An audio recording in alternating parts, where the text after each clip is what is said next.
Tetapi ada upaya dari elit kita untuk mengembalikan feodalisme, karena itu hati-hatilah terhadap kemunculan satu generasi yang tiba-tiba tidak paham dengan elitnya, tiba-tiba bosan sama elitnya. Itu mesti kita hati-hati, jangan sampai dijatuhkan seperti Pak Harto tahun 1998. Fahri menegaskan upaya untuk mengubah sistem proporsional terbuka menjadi tertutup bisa menyebabkan ketidaksenambungan antar generasi dan memicu revolusi lagi. Fahri menilai carut-marutnya sistem pemilu di Indonesia lebih disebabkan pada manajemennya, bukan sistemnya, seperti terjebak pada pelaksanaan pemilu serentak yang harusnya dipisah antara pemilu legislatif dan eksekutif, termasuk pemilihan kepala daerah. Sobat era sekalian, kalau aurat terbuka ya, dengan kemudian kita menerapkan sistem pemilu proporsional tertutup, maka itu akan memancing kerusuhan, memancing revolusi.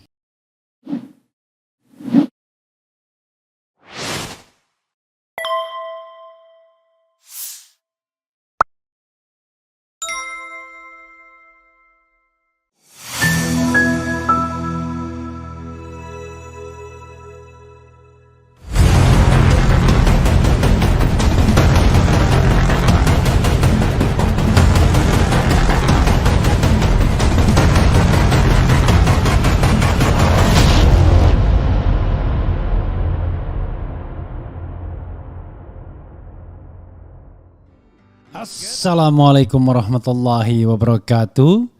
Sobat RH sekalian, jumpa lagi kita di channel yang keren ini. Keren cadas ya sobat semuanya. Tapi kita bicara dulu sekarang soal Fahri Hamzah yang ingatkan kemungkinan munculnya revolusi di era Jokowi. Ngeri-ngeri sedap ya. Apa pula gerangannya? Coba kita bacakan dan kemudian nanti kita akan bahas apa yang disampaikan oleh Fahri Hamzah ini. Oke, sobat semuanya, suara nasional ya.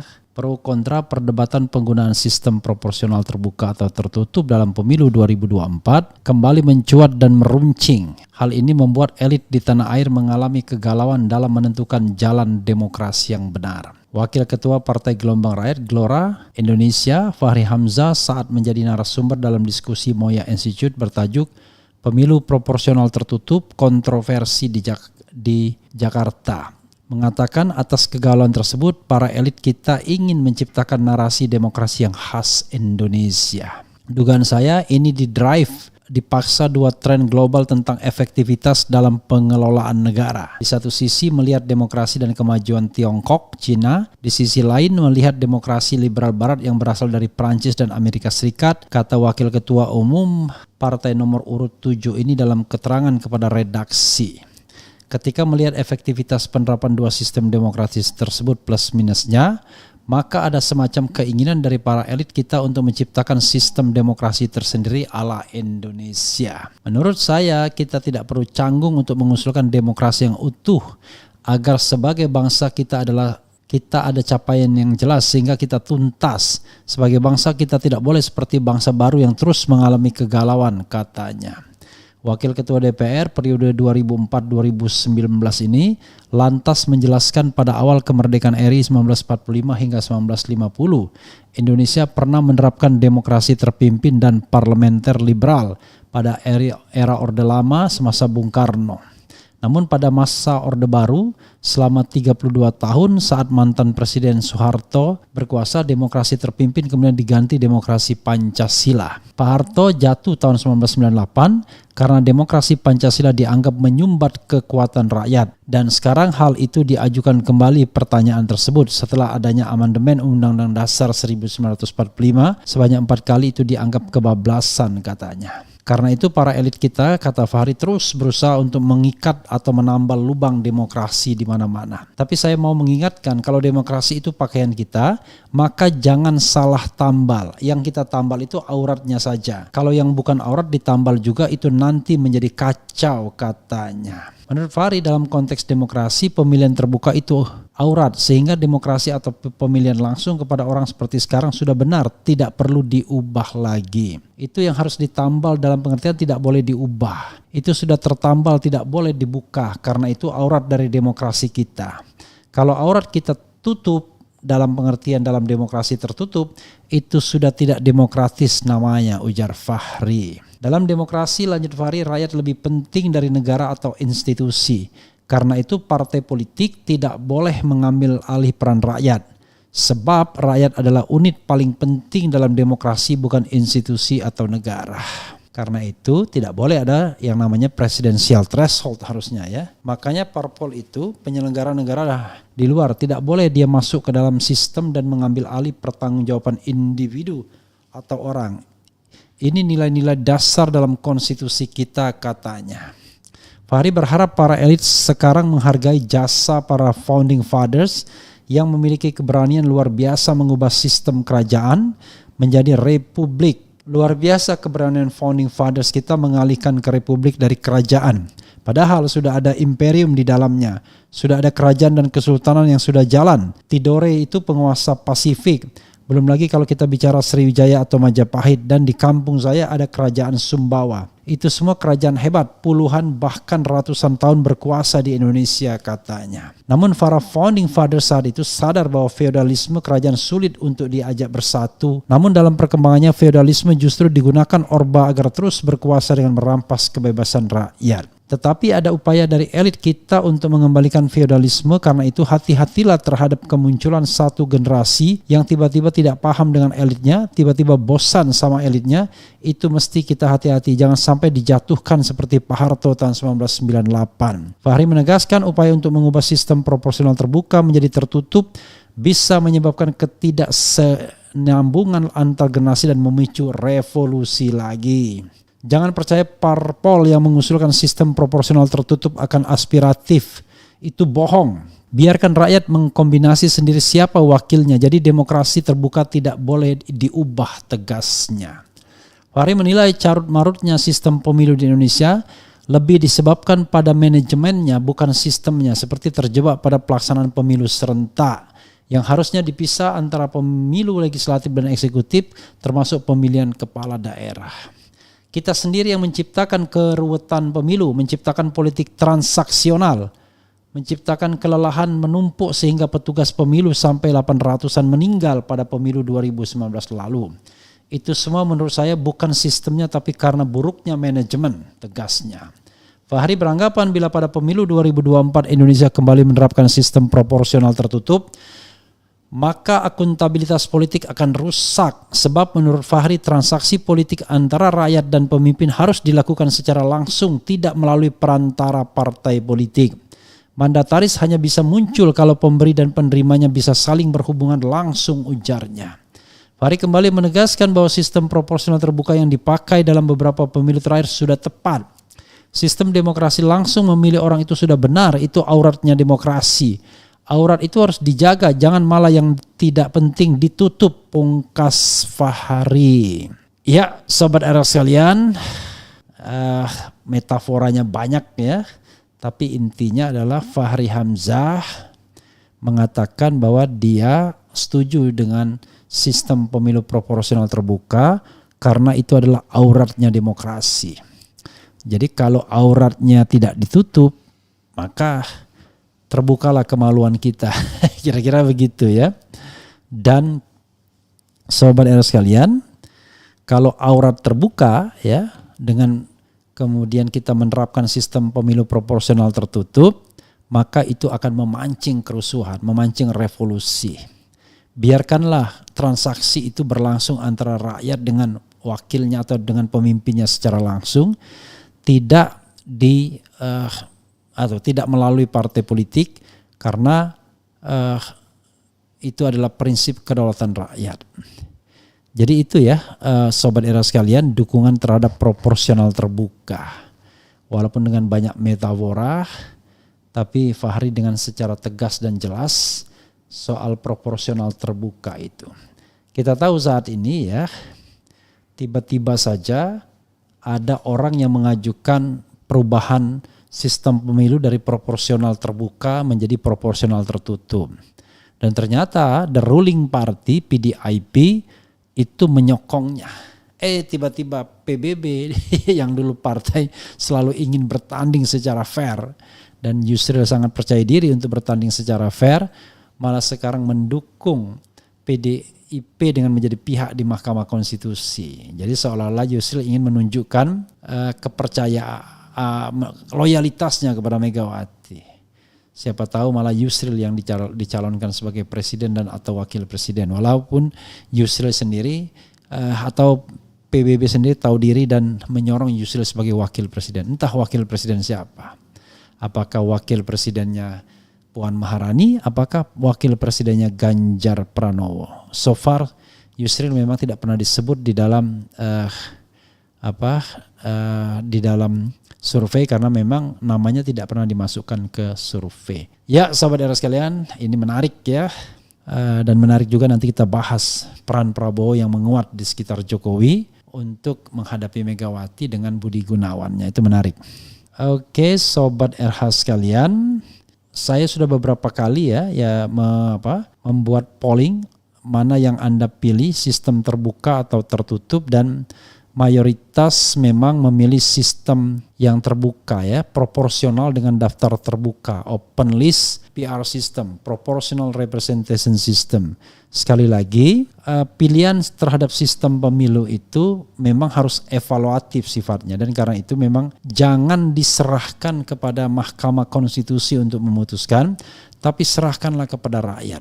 Mahkamah Konstitusi tidak seharusnya menjadi pemutus sistem pemilu apa yang harus digunakan. Sobat era sekalian, ada pertanyaan terbuka dan tertutup, dan mayoritas masyarakat memang masih mengendaki sistem proporsional terbuka. Karena kalau sistem proporsional terbuka, minimal yang terlibat itu akan jauh lebih banyak dibandingkan proporsional tertutup. Jadi kalau proporsional tertutup, Anda kalau sudah dapat urutan 3, 4 dan seterusnya, pasti tidak akan mau kerja karena tidak ada harapan untuk terpilih ya. Jadi soalnya bukan prinsipnya, kata Fahri Hamzah, adalah manajemennya. Termasuk kalau ada kecurangan, manajemennya. Termasuk kalau ada biaya yang mahal, manajemennya. Itu soalnya ya yang harus kita perhatikan. Ya, saya berusaha scrolling angka terakhir soal proporsional terbuka dan tertutup, rupanya sangat di bawah ya.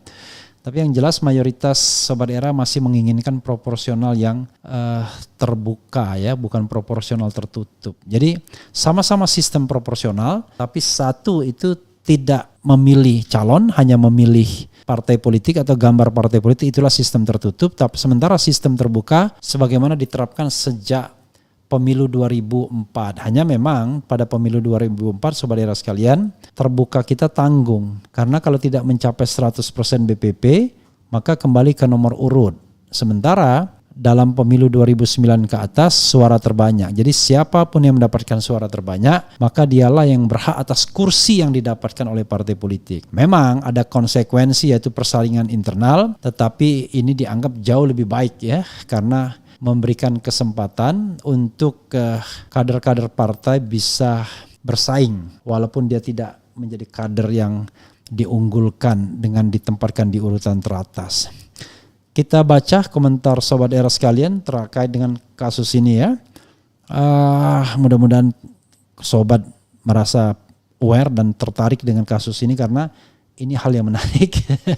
Jangan sampai MK nanti tiba-tiba pro dengan kekuasaan dan mengubah sistem pemilu seenak udelnya saja ya. Oke.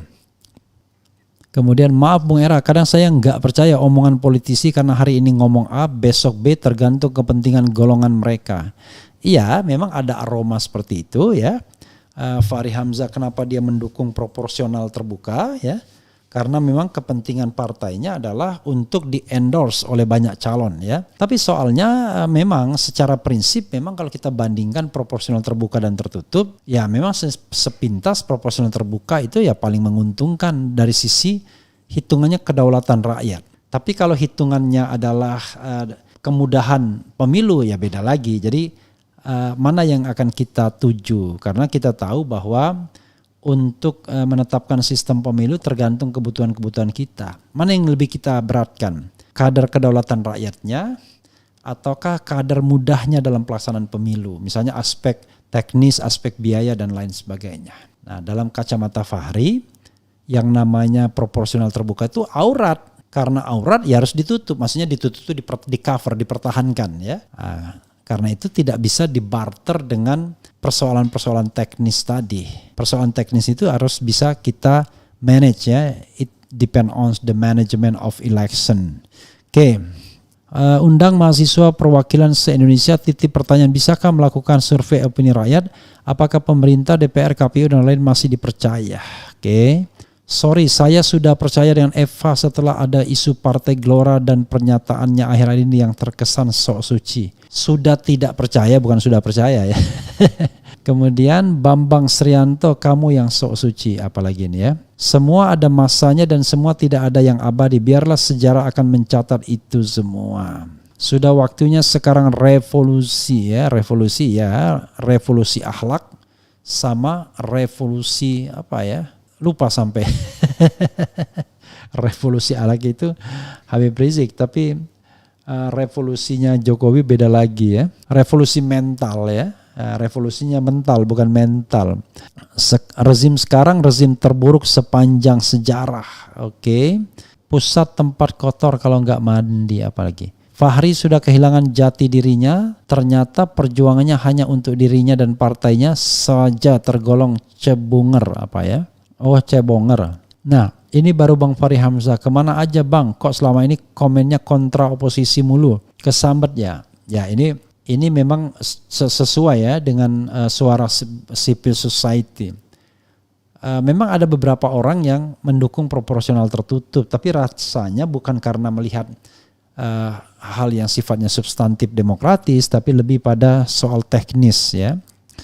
Oke, dibesarkan PKS tapi enggak berbekas Fahri ya. Buahaha, benar-benar Fahri ini kutu loncat Omdo, balas jasa karena dilolosin Geloranya. Salam 0% Bang RH, Anies Baswedan Presiden RI 2023. FH cari panggung, RH kasih panggung, mending jadi komisioner BUMN like TGB. FH pecah belah kader PKS, lengserkan LHI. Oke. Kasihan sekali Cak Fahri, sangat perjuangan Anda selama ini ternyata 11-12 dengan 11-12 dengan apa? Dengan yang terjadi sekarang. Ya itu hakmu Cak, selamat berjuang untuk sukses diri sendiri. Saya sudah tidak percaya dengan omongannya Fahri. Ya konteks omongannya bagus sebenarnya ya. Dia membela sistem proporsional terbuka instead of tertutup ya, dan argumentasinya juga bagus ya, jelas. Jadi ada pemihakan di sana. Jadi dalam konteks ini kita jangan lihat komentar Fahri akhir-akhir ini, tapi lihatlah komentar yang kira-kira bagus. Nah ini menurut saya komentar yang baik ya. Jadi yang namanya proporsional terbuka itu, kalau kita mencari demokrasi, komitmen terhadap demokrasi, maka ya pakailah demokrasi itu, sempurnakanlah demokrasi itu. Salah satunya adalah menggunakan sistem proporsional terbuka, di mana itu dianggap auratnya demokrasi. Karena dia aurat, dia tidak boleh dibuka, diewer-ewer ya, dia harus dipelihara. Maksudnya begitu. Jadi sistem proporsional terbuka itu harus dipelihara. Bang Refli, kenapa sistem bernegara ini melindungi para penjahat? Undang-undang DPR hanya berpihak kepada para mafia. Sebenarnya bukan sistem bernegara, tetapi kepemimpinan politik kita itu tidak memberikan tidak memberikan semacam sebuah gesture kepemimpinan yang bisa memberantas korupsi. Karena ternyata istana pun ya seperti lagu saya, istana pun bisa menjadi sarang pusat transaksi kan begitu. Oke, saya percaya dengan integritas beliau Fahri Hamzah. Kalau beliau penjahat dari dulu ditangkap, faktanya tidak. Beliau punya ide dan gagasan. Uji saja, debat. Ya, oke, kita nanti akan cari ya siapa yang mau berdebat sama Fahri Hamzah. Kemudian apa lagi ya? Politisi tersesat di darat, presiden tersesat di laut, bertemu dalam pengkhianat konstitusi, apalagi maksudnya ini. Oke. Lobar NTB hadir Bang, RH PKS is the best. Dulu aku emang bangga pada FH yang kukira konsisten bela hak-hak rakyat, tapi yang diincar kekuasaan jabatan. TNI dan Polri harus membela rakyat, bukan jadi bemper kebijakan presiden yang tidak pro rakyat. Ya, sobat era sekalian, itu saja ya. Wassalamualaikum warahmatullahi wabarakatuh. Cheers.